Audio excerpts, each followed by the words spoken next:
Thanks, Alex. Good morning, everyone. Like Alex said, I'm going to discuss PennDOT's experience with queue detection, monitoring, and management. Next slide. So for us, there are a couple of different ways we had managed queues in the past, and to some extent, we still use these methods uh, in certain areas. The first one is work zones where we would rent a queue detection system through a construction project as part of the work zone traffic control plan. The concern with those is they're often very expensive. And if they're not programmed into the funding for the project, it can be difficult to add these systems to projects later. This has sometimes led to decisions not to use the systems. Um, and for the safety benefits of the systems, we really wanted a solution that would allow us to better manage those queues in work zones. The other method is using manual detection. So an operator, when they see a queue and then they react to that queue, um, often with those operators, they're working on multiple incidents or roadways all at once, and it can be difficult for them to keep up with the changing queue. They also may simply create a message that addresses the cause of the queue, but not where the queue is or where that concern is for those drivers. So with that in mind, we started working on a solution that could be deployed quickly to corridors where existing probe data or detectors could provide a level of queue detection, and then from there monitor and message those queues in ways that operators can't, at a much lower cost than some of the traditional queue detection systems. Next slide. As we move towards an automated system, we had to think about the use cases and locations where this made sense. There are three main use cases where we deploy queue protection corridors, in work zones, some integrated corridors, and then general automated messaging corridors. The map to the right shows the areas where we have deployed those automated messaging corridors. And some of those corridors started as work zones and have remained active after the work is done. And some have been created to address queuing or challenging weather conditions. Next slide. So this is an overview of where we have our message priorities. In the past few years, to accommodate the addition of these messages, we've updated this list. Currently, the message priority for automated ITS messages is a priority level 5, as you can see in that list. But we often adjust that priority depending on the type of message and the corridor that we are working with. We have moved some of these priorities around, and depending on the corridor, we have deviated from this list for other messages as well. Next slide. So the first sort of major corridor that I want to talk about is the Schuylkill Expressway corridor, Interstate 76 near Philadelphia. Um, the corridor is one of the highest traffic routes in Pennsylvania with heavy congestion and traffic nearly every day, weekends included. The expressway has limited room to expand from 2 lanes. Um, because of the challenging terrain in that area. There's a river on one side and a steep embankment on the other. In the last few years, there have been multiple TISMO projects to help improve safety and mobility along this corridor. The first part of that effort included deploying variable speed limit signs and queue detection. For this corridor, the VSLs and queue messaging are coordinated to give drivers the best possible information of where they will encounter the queuing and when they could see slowing traffic. Next slide. So for the Schuylkill Expressway, the messaging and speeds are detector driven. So in addition to deploying VSL signs and CMS, the project deployed detectors. There were also existing detectors on the corridor that were integrated into the system. This provides closer to real-time speeds and messages. There are 2 messages that we use to provide queue information, one for slow traffic, where speeds drop below 40 miles an hour, and one for stop traffic, when speeds drop below 20 miles an hour. Due to the density of devices and traffic patterns on the corridor, the messages are posted only between 1 mile and 3 miles upstream of the queue. These messages complement the VSLs, and when speeds begin to drop, the VSL signs will step down the speeds in advance of the queue to further warn and slow traffic. Next slide.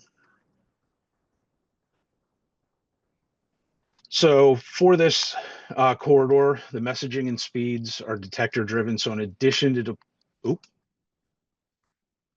for any projects like this, it is important to evaluate the impact the changes have had to both mobility and safety. In this case, the corridor was analyzed for 2022 and 2023 after the system was implemented and compared to pre-pandemic traffic data.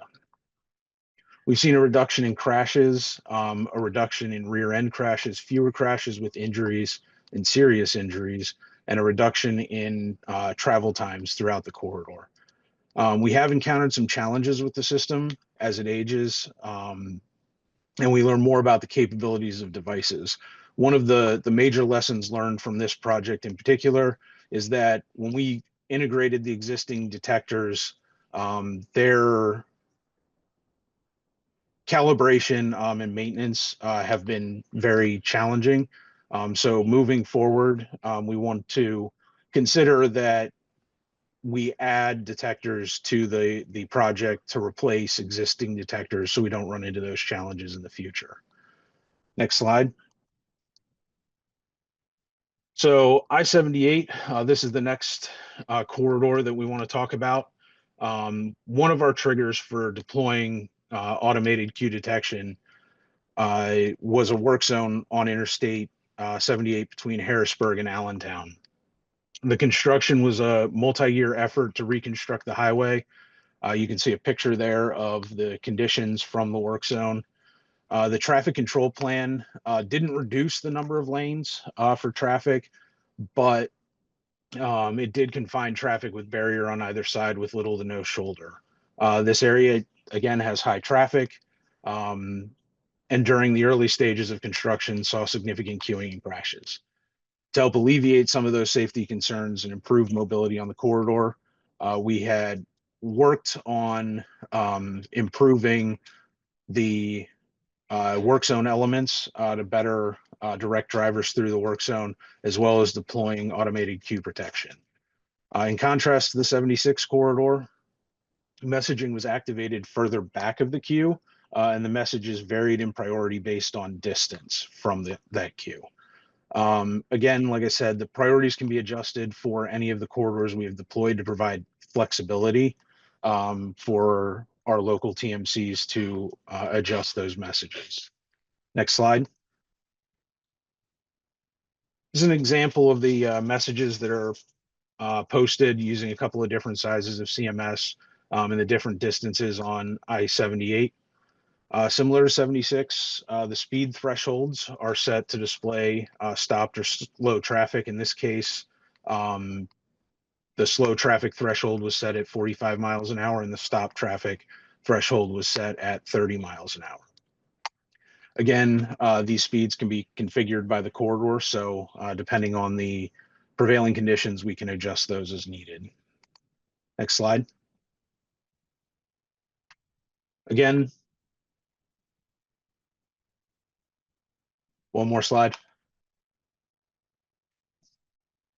So like I-76, we analyzed the effectiveness of the queue detection and queue management.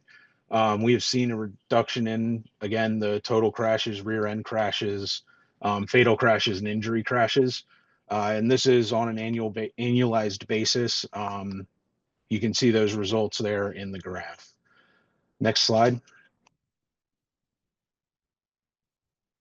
So kind of moving towards the future, some of the ongoing efforts that we have for work zones, we are purchasing modems through stick funds.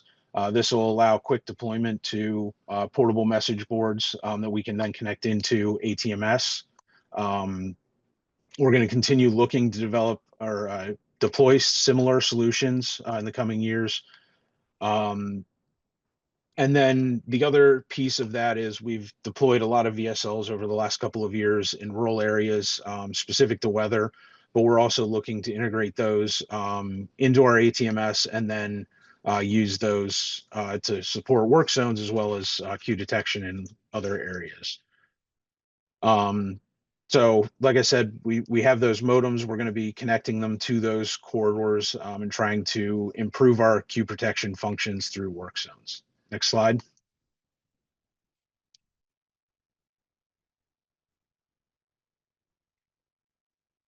So in addition to those, we have automated other messages as well, specifically around hazardous weather conditions. So like those queue protection messages, it can be difficult for operators to keep up with the snow squalls and other conditions that roll through certain corridors. So these systems and these areas use road weather information systems data to determine when specific conditions exist and post the messages accordingly.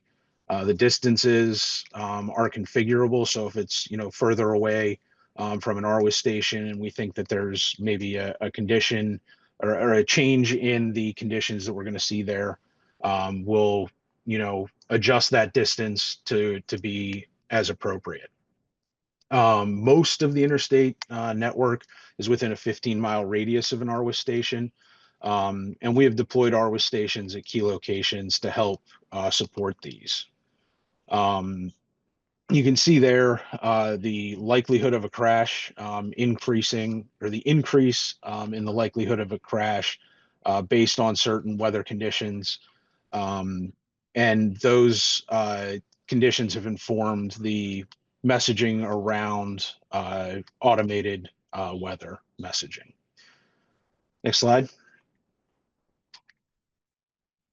So the next thing I want to talk about, and this is really a lesson learned, these are high profile devices that we see them at the TMC level, but the public sees them, our executive staff sees them, we've seen the value of them. So we have to be on top of maintaining these devices. For these corridors, especially where we've deployed VSLs in conjunction with that, we make this the highest priority of maintenance. We're getting parts and pieces out there as quickly as we can to get these devices back up and running when they do fail. The other piece with the VSLs is they've replaced permanent static speed limit signs and then function as that speed limit sign in those areas. So there are a lot of safety implications of those devices that we have to make sure we address. And I don't think we fully realized the impact these would have, and had gotten to the point where we were prioritizing them as quickly as we should have been early on. So that's one of the major lessons learned that we have from this. Next slide. So where are we going in the future? We're planning to deploy queue protection weather warning corridors statewide. In the Pittsburgh area, design is underway for another corridor similar to what we have on the Schuylkill Expressway. The route faces similar constraints as the Schuylkill Expressway, where there's not a lot of room to expand, but there is high traffic. So other areas are also deploying additional VSLs and CMS to take advantage of the queue protection, and some areas also taking advantage of automated weather messaging. We're constantly looking for more opportunities to improve the capabilities of the devices and systems we deploy, and to help our operators effectively manage traffic. Next slide. There's my contact information if you have any questions about how we've deployed queue protection in Pennsylvania. And Alex, I'll turn it back over to you. Thank you.